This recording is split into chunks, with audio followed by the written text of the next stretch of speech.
Market में आने वाली है अब नई जनरेशन की स्विफ्ट। क्या क्या इसके मार्केट कॉम्पिटिशन्स होने वाले हैं, कौन से नए फीचर्स मारुति इसमें दे रहा है, सेफ्टी, स्पेस और कई सारी इंजन की बातें भी करेंगे इसी डेडिकेटेड पॉडकास्ट वीडियो में। हमारे साथ मौजूद हैं अमित सर।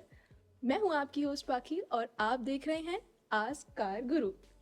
सबसे पहला सवाल है सेफ्टी से रिलेटेड कि अब ये नई जनरेशन स्विफ्ट में क्या क्या सेफ्टी मारुति देने वाली है, क्या एक्सपेक्ट कर सकते हैं हम? सच बात तो यह है कि सेफ्टी को लेकर सबसे ज्यादा क्रिटिसाइज मारुति और स्विफ्ट को ही किया गया है अब तक। लेकिन वो सेफ्टी क्रैश टेस्ट रेटिंग थी। मारुति सुजुकी को यह पता है कि नए क्रैश टेस्ट नॉर्म्स में क्या क्या चीजें शामिल हो गई हैं। नतीजा वो उनके हिसाब से काम कर रहा है। और अब जब भारत एनकैप आ चुका है तो वो भारत एनकैप के प्रोटोकॉल, जो कि एक्चुअली तो भारत ग्लोबल से थोड़ा बेटर है, वहां पर वह फिट करना चाहती है स्विफ्ट को। तो सबसे पहली कोशिश उसकी है 6 एयरबैग। दूसरी उसकी कोशिश है बॉडी फ्रेम ऐसा हो जो रिजिड हो, और इसका सबूत हमें मिल चुका है जापान में स्विफ्ट का जो क्रैश टेस्ट हुआ उससे, जहां उसे 4 स्टार रेटिंग मिली है।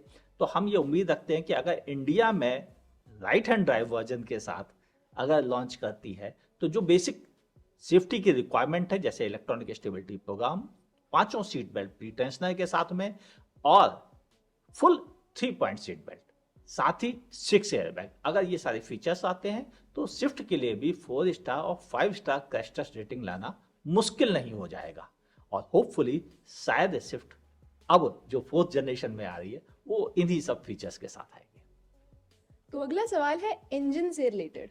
अब स्विफ्ट में आ जाता है 3 सिलेंडर इंजन, इसके पीछे कोई खास वजह? जमाना बदल रहा है, इमिशन नॉर्म्स भी बदल रहे हैं। लोगों को ऐसे इंजन चाहिए जो कम से कम पॉल्यूशन करें। इस दौर में 3 सिलेंडर इंजन इस मामले में थोड़ा ज्यादा बेटर साबित हो जाते हैं। अब नए जमाने के जब इंजन होंगे तो नए जमाने के नॉर्म्स के अनुसार भी उनको सेट करना पड़ेगा, और शायद यही रीजन है कि मारुति सुजुकी इस नए 3 सिलेंडर इंजन के साथ दांव खेल रही है, जो कि एक्चुअल में इमिशन नॉर्म्स कम करने में ज्यादा हेल्प करेगा। एवरेज वगैरह हो सकता है वो एडिशनली बेनिफिट मिल जाए, लेकिन जो उम्मीद लगाकर बैठे हैं कि इसके साथ एक हाइब्रिड आएगा, तो वह अभी मारुति का कम से कम इंडिया में लाने का प्लान नहीं है। जिस तरह के हाइब्रिड सेटअप का वो तैयारी कर रहे हैं वो 2025 में पहली बार फ्रांस के साथ दिया जाएगा। अब बात आती है एक और इम्पॉर्टेंट एस्पेक्ट की, जो है प्राइस। कैसी प्राइस रहेगी इसकी और कौन कौन से सूटेबल बायर्स रहेंगे स्विफ्ट खरीदने के? प्राइसिंग की बात आए तो स्विफ्ट का एक सेगमेंट है, उसकी एक प्राइसिंग है कि वह लगभग 6 लाख रुपए 7 लाख रुपए से शुरू होती है और पहुंच जाती है 10.5-11 लाख रुपए तक। और मारुति को इंडिया का मार्केट समझने में सालों लगे, और वह समझ भी चुकी है कि कैसा है यह मार्केट। और उस मार्केट को देख के मारुति ये प्लान किए बैठा है कि वह इसी सेगमेंट में रखे, भले उसे 6 एयरबैग, ज़्यादा सेफ्टी फीचर्स, ज़्यादा और फीचर्स भी देने पड़े, लेकिन प्राइसिंग यही रहे कि 11 लाख रुपए तक ही जाए, इससे ऊपर ना जाए, और नीचे वह 6 और 7 के बीच से शुरुआत कर दे अपने कार की। यही उनकी तैयारी है, और वही उनके दिए हुए 4 पैकेज होंगे। वेरिएंट में कहते हैं हम LXI, VXI, ZXI और ZXI प्लस। इन्हीं के साथ वह इसको लॉन्च करेंगे, और ये अभी भी अपनी अरीना प्लेटफॉर्म पर ही दी जाएगी, नेक्सा पे नहीं जाएगी। वहां पर बलेनो ऑलरेडी पोजीशन बनाकर चिपक के बैठी हुई है, तो यह अपने अरीना प्लेटफॉर्म पर रहेगी। अब कंपटीशन की बात की जाए तो इस समय इसका कंपटीशन सबसे तगड़ा जो है वो है i20 और i10 के साथ। दूसरे नंबर पर है अल्ट्रोज और टियागो, और अब एक नया कंप्यूटर भी है C3, हालांकि वह बहुत कम गिनती में बिकती है। तो ओवरऑल यही इसका मार्केट है। कंपटीशन में अगर क्रैश टेस्ट रेटिंग भी इंडिया की स्पेसिफिक आ जाती है तो इसका मुकाबला अल्ट्रोज के साथ भी हो जाएगा। अभी तक अल्ट्रोज के जो बायर्स हैं वो केवल सेफ्टी की वजह से अल्ट्रोज के साथ ज्यादा कनेक्टेड फील करते हैं। अगर जो स्विफ्ट के साथ भी आ जाएगी तो उन्हें स्विफ्ट की तरफ जाने में बिल्कुल संकोच नहीं होगा। तो मारुति का इरादा ये है कि अपनी लीगेसी सेल्स में ज़्यादा नंबर बिकने की के साथ साथ वह अपनी कार में सेफ्टी भी दे दे, ताकि वह बाकी कॉम्पिटिटर के पास जो थोड़ा बहुत मार्केट है वो भी खत्म कर दे। नतीजा कि जो हैचबैक की सेल डाउन हो रही है उसको भी उसे दूसरों से छीन कर वापस अपने पास ले आए, ये कोशिश होगी इस बहाने। तो चूंकि नया इंजन आया है तो अब एवरेज में भी कुछ बदलाव आएंगे। एज एन एक्सपर्ट आपको क्या लगता है कि ये क्या बदलाव होंगे?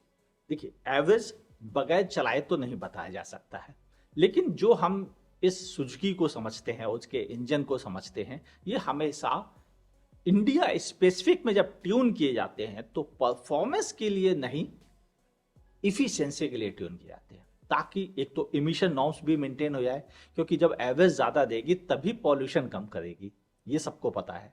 और पॉल्यूशन कम तभी होगा जब एवरेज ज्यादा मिलेगा, तो दोनों एक दूसरे के लिए विन विन सिचुएशन लाते हैं। यानी स्विफ्ट अभी भी अच्छा एवरेज देगी।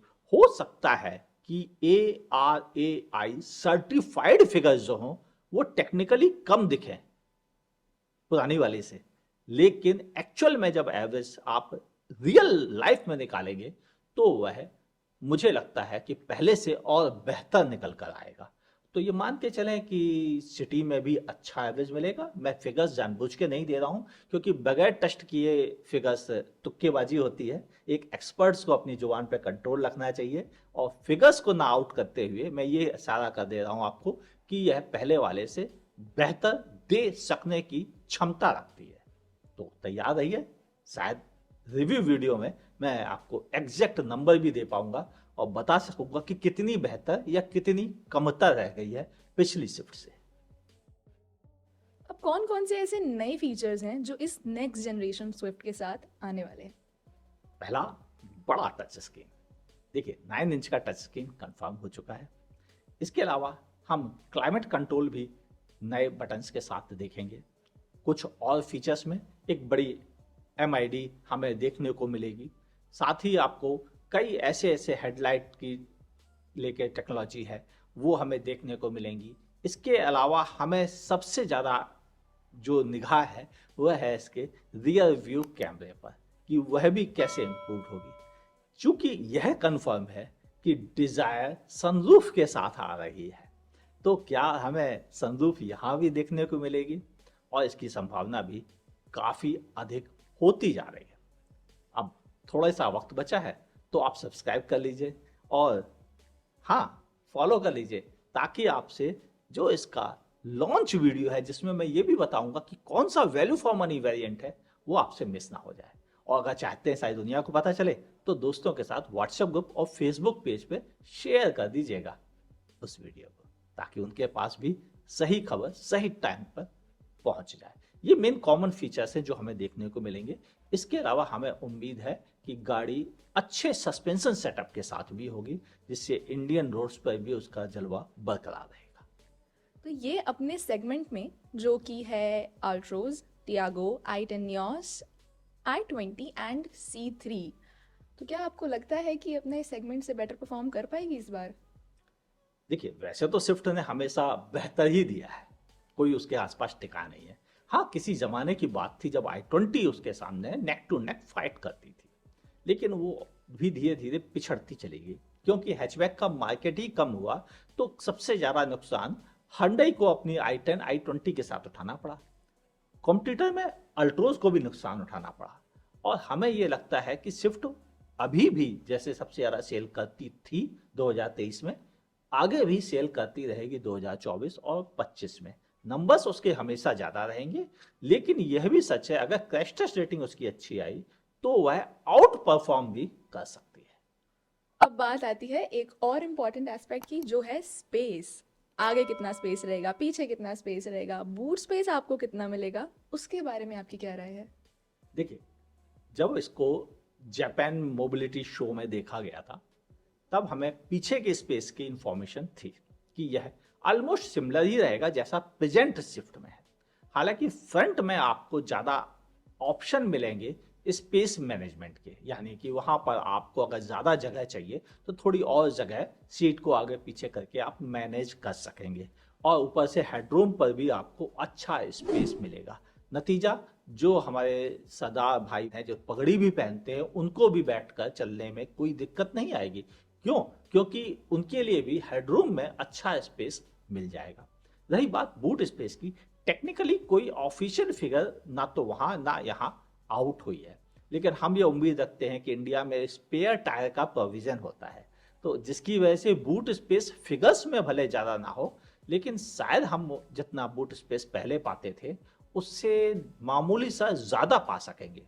तो ये थे कुछ सवाल इस नई मारुति स्विफ्ट से रिलेटेड। अगर आपके भी कुछ सवाल हैं तो कमेंट सेक्शन में ज़रूर लिखिएगा। अगर आप हमें फेसबुक पे देख रहे हैं तो हमारे पेज को लाइक करें, फॉलो करना ना भूलें। यूट्यूब पर देख रहे हैं, लाइक कमेंट शेयर और सब्सक्राइब करने के साथ साथ बगल में दी हुई नोटिफिकेशन बेल भी ज़रूर दबाइएगा। और देखते रहें आस्क कार गुरु।